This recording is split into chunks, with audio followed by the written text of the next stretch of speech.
Matius mengikut Tuhan tuh dengan motivasi yang benar. Matius ikut Tuhan tuh dengan motivasi yang lurus. Tidak ada motivasi busuk di dalam hati ikut Tuhan supaya saya berhasil, ikut Tuhan supaya saya sukses, ikut Tuhan supaya saya kaya, ya ikut Tuhan supaya saya dihormati dan lain sebagainya. Sama sekali tidak seperti itu. Waktu Yesus bilang ikut aku, dia langsung ikut. Berbeda dengan orang-orang sekarang. Mereka mau ikut Tuhan supaya kaya, ikut Tuhan supaya sukses, ikut Tuhan supaya ini, supaya itu. Itu kan motivasinya tidak benar. Kita ikut Tuhan nih seperti Matius, motivasi kita lurus, mau ikut Tuhan sungguh-sungguh. Soal berkat, tidak usah ajar Tuhan soal berkat. Dia tahu bagaimana cara memberkati anak-anaknya.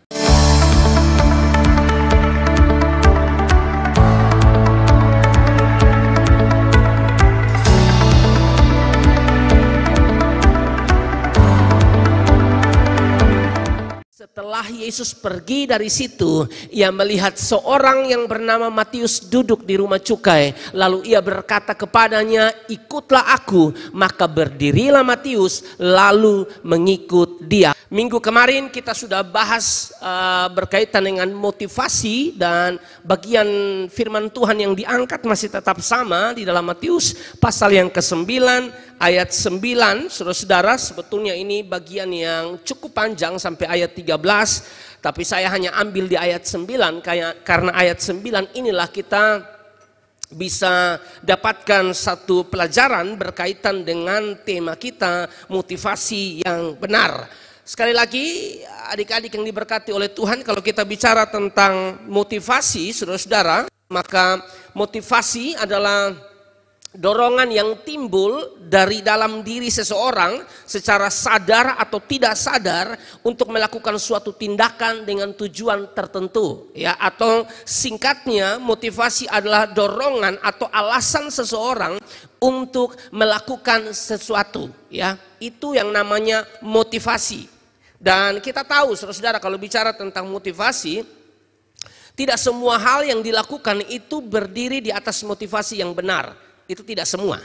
Tidak semua hal yang dilakukan, tidak semua perbuatan baik yang dilakukan berdiri di atas motivasi yang benar. Setuju ya? Dia bantu orang, tapi motivasinya itu, ya, itu motivasinya motivasi yang tidak benar. Dan kalau kita bicara tentang, terima kasih Kak Aldo, kalau kita bicara tentang motivasi, kan sudah disampaikan minggu yang lalu bahwa motivasi itu berkaitan dengan sikap hati, saudara-saudara. Nah, kalau bicara tentang sikap hati, maka tidak ada yang tahu, saudara-saudara. Ya, saya cuma tahu saudara dari luar, sebatas dari luar, kelihatan dari luar cantik, kelihatan dari luar manis, kelihatan dari luar ganteng, kelihatan dari luar rapi, ya, bagus sekali. Tapi tidak tahu dengan motivasi, itu tidak ada yang tahu. Nah, yang tahu motivasi itu Tuhan.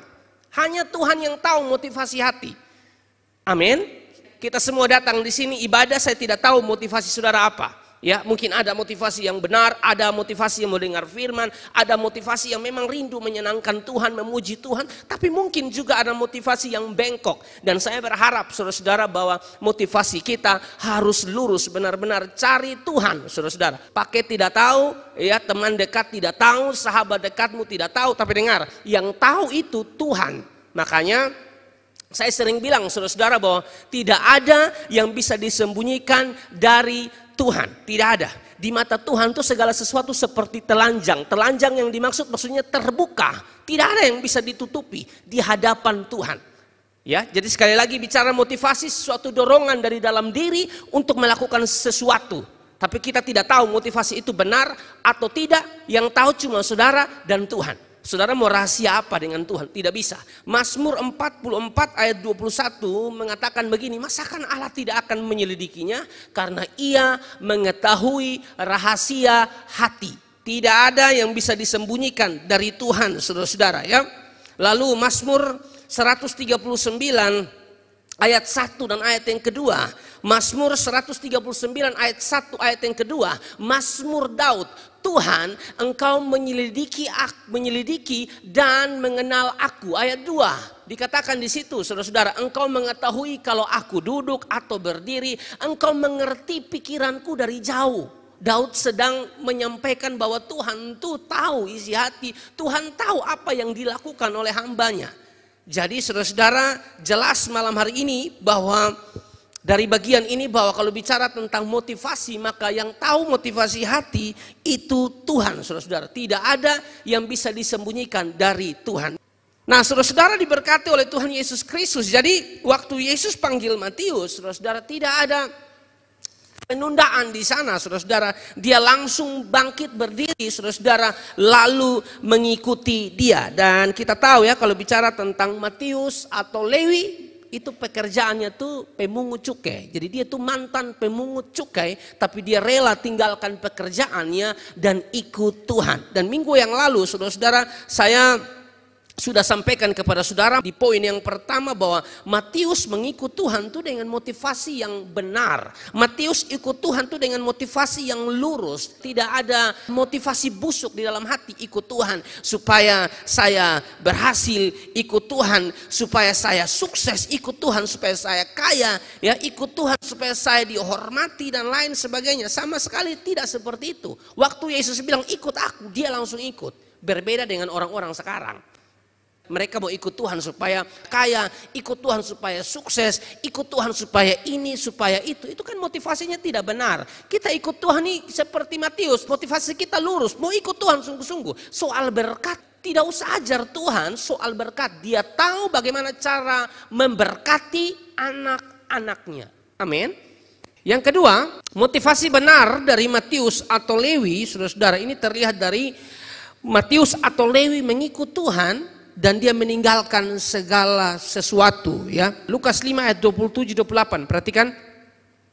Lukas 5 ayat 27-28 dikatakan begini, kemudian ketika Yesus pergi keluar, ia melihat seorang pemungut cukai yang bernama Lewi sedang duduk di rumah cukai. Yesus berkata kepadanya, ikutlah aku. Maka berdirilah Lewi dan meninggalkan segala sesuatu lalu mengikuti dia. Kalimat meninggalkan segala sesuatu berkaitan dengan pekerjaannya sebagai pemungut cukai. Tapi menarik di sini kita perhatikan bahwa waktu dia berhenti dari pemungut cukai, saudara-saudara, dia tidak bisa daftar kembali lagi jadi pemungut cukai. Tidak bisa, saudara-saudara. Aturannya orang yang berhenti atau resign dari pemungut cukai tidak bisa kembali lagi bekerja. Tidak bisa kembali lagi bekerja, saudara-saudara. Beda dengan pekerjaan yang dilakukan oleh Simon, Petrus, Yakobus, Yohanes, ya. Mereka kan ikut Tuhan, mereka tinggalkan perahu, jala mereka, ikan mereka, tapi mereka masih bisa kembali bekerja. Mereka bisa kembali lakukan itu pekerjaan, saudara-saudara. Buktinya di dalam Yohanes 21 ayat yang ketiga bilang begini, kata Simon Petrus kepada mereka, aku pergi menangkap ikan. Kata mereka kepadanya, kami pergi juga dengan engkau. Mereka berangkat lalu naik ke perahu, tetapi malam itu mereka tidak menangkap apa-apa. Mereka kembali lagi kepada pekerjaan mereka sebagai penjala ikan. Tetapi pemungut cukai atau Matius atau Lewi ini, saudara-saudara, tidak bisa kembali pada pekerjaannya. Sekali dia resign, sekali dia berhenti selamanya. Dan kalau saudara cek di bagian Alkitab, tidak ada satu data Alkitab yang mengatakan, saudara-saudara, bahwa Matius atau Lewi kembali kepada pekerjaannya. Tidak ada. Tidak ada, saudara-saudara. Dia tidak kembali lagi pada pekerjaannya. Beda dengan Simon Petrus, ya, Yakobus, Yohanes, mereka penjala ikan tapi mereka masih sempat kembali kepada pekerjaan mereka, saudara-saudara. Tapi Matius atau Lewi tidak, sama sekali tidak. Makanya Matthew Henry mengatakan begini, saudara-saudara. Para teolog mengatakan begini, Matthew Henry, ia berhenti melakukan pekerjaannya dan membuang harapan-harapan untuk bisa mendapatkan kedudukan tinggi dalam pekerjaannya itu. Dan walaupun kita mendapati murid-murid yang dulunya nelayan, kadang-kadang masih menjala ikan lagi setelahnya, tapi kita tidak pernah mendapati Matius di rumah cukai lagi. Saudara kalau periksa Alkitab, dia dari pemungut cukai, dia tinggalkan pekerjaan pemungut cukai, saudara-saudara, ikut Yesus. Saudara tidak temukan satu data Alkitab yang mengatakan dia kembali lagi kepada pekerjaannya sebagai pemungut cukai. Tidak ada, tidak ada, sama sekali tidak ada. Mau tunjukkan kepada saya dan saudara bahwa apa yang dilakukan oleh Matius atau Lewi ini memberikan satu motivasi bagi saya dan saudara. Sekali ikut Yesus, tetap ikut Yesus. Sekali cinta Yesus, tetap cinta Yesus. Sekali mengasihi Yesus, tetap mengasihi Yesus dalam hidup ini. Jangan saudara sudah di dalam Kristus, sudah di dalam Tuhan, dia sudah menyelamatkan Anda, sudah pelayanan, lalu karena pergaulan yang salah, karena pergaulan yang buruk sekarang Anda tidak mau melayani. Anda tinggalkan pekerjaan Tuhan hanya karena nyong ganteng, beda agama dan lain sebagainya. Saudara, jangan pernah tinggalkan Tuhan. Amin saudara. Kita mesti belajar dari Matius atau Lewi, mantan pemungut cukai. Sekali dia banting setir, dia banting setir. Sekali ikut Yesus, tetap ikut Yesus. Saudara, tidak kembali lagi. Saudara, adik-adik yang diberkati oleh Tuhan, kita semua ini pasti punya proses-proses hidup dalam kehidupan kita. Ya, saya tidak tahu proses kita bagaimana. Saya punya proses hidup, saudara pun punya proses hidup masing-masing. Ya, dalam hidup ini perjalanan kita tuh tidak selalu mulus, selalu ada tantangan, selalu ada persoalan, selalu ada hambatan sana sini. Tapi dengar, jangan pernah tinggalkan Tuhan. Tuhan sudah menyelamatkan Anda, saudara-saudara. Ya, Tuhan sudah menyelamatkan Anda, cinta Dia sungguh-sungguh, kasihi Dia sungguh-sungguh. Sekali saudara cinta Yesus, tetap cinta Yesus. Apapun persoalan, masalah, tantangan, sekali Yesus, tetap Yesus dalam hidup saudara. Amin, saudara-saudara. Itu penting untuk kita pelajari bersama-sama. Ya. Yang berikut, William Barclay. Ya, kalau tadi Matthew Henry mengatakan demikian, sekarang William Barclay bilang begini, dari semua murid, Matiuslah yang paling banyak berkorban. Ya. Dari semua murid, Matiuslah yang paling banyak berkorban. Secara harafiah, ia meninggalkan semuanya untuk mengikut Yesus. Petrus dan Andreas, Yakobus dan Yohanes bisa kembali ke perahu mereka. Selalu ada ikan yang bisa ditangkap dan selalu tersedia kesempatan untuk berjualan. Namun bagi Matius, jembatan untuk kembali sudah dibakarnya, sebab dengan melepaskan pekerjaan sebagai pemungut cukai, ia tidak akan bisa mendapatkannya kembali. Jadi ini bukanlah satu keputusan yang mudah bagi seorang Matius atau Lewi. Sekali banting setir, tidak akan kembali lagi. Dan itu luar biasa. Dia rela mengorbankan segala sesuatu untuk Yesus. Ya, ikut Tuhan itu memang butuh pengorbanan. Sama kayak Anda tuh yang pacaran. Ya, Anda ada cinta satu orang sungguh-sungguh. Dia rumah mau jauh dimanapun. Kalau dia minta nasi goreng, Anda pasti antar. Pasti. Bayangkan saya pacaran dengan perempuan di Osao. Mungkin saya masih terlalu dekat. Pacaran dengan Nona Bena Batu Putih, saudara. Dia minta ke Andre antar nasi goreng. Kok namanya cinta? Andre wakano gas bapak. Kalau kenapa juga jauh?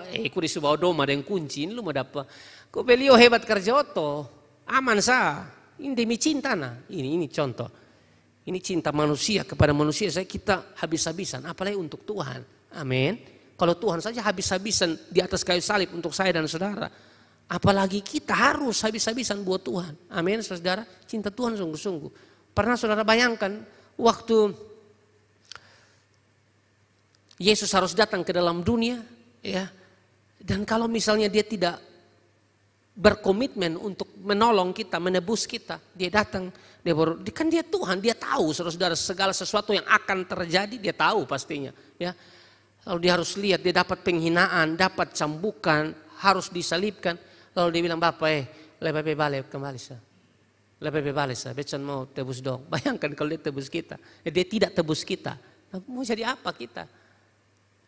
Tapi dia buktikan di atas kayu salib, cinta. Waktu dia mati di atas kayu salib, itu dia sedang menunjukkan kasihnya, cintanya untuk saya dan saudara. Amin. Bagaimana dengan saya dan saudara, adik-adik yang diberkati oleh Tuhan. Bagaimana dengan kita yang ikut di live? Tuhan sudah tolong kita, selamatkan kita, melepaskan kita dari banyak hal dalam hidup ini, saudara. Cinta dia sungguh-sungguh dalam kehidupan kita. Amin, saudara. Kita harus mengasihi Tuhan sungguh-sungguh di dalam kehidupan kita. Saya tidak tahu apa yang saudara alami hari-hari ini, saudara-saudara. Tapi dengar baik, sekali cinta Yesus sungguh-sungguh. Amin, saudara. Jangan pernah Anda tinggalkan Tuhan dalam hidupmu. Karena dia Tuhan yang baik, dia Tuhan yang luar biasa. Mari kita bangkit berdiri bersama-sama. Matius pasal 22 ayat 37 dan ayat 39. Nanti kita baca sama-sama. 1, 2, dan 3. Jawab Yesus kepadanya, kasihilah Tuhan Allahmu dengan segenap hatimu dan dengan segenap jiwamu dan dengan segenap akal budimu. Ya, kasih Tuhan sungguh-sungguh. Ayat 39. Lebih keras lagi ayat 39.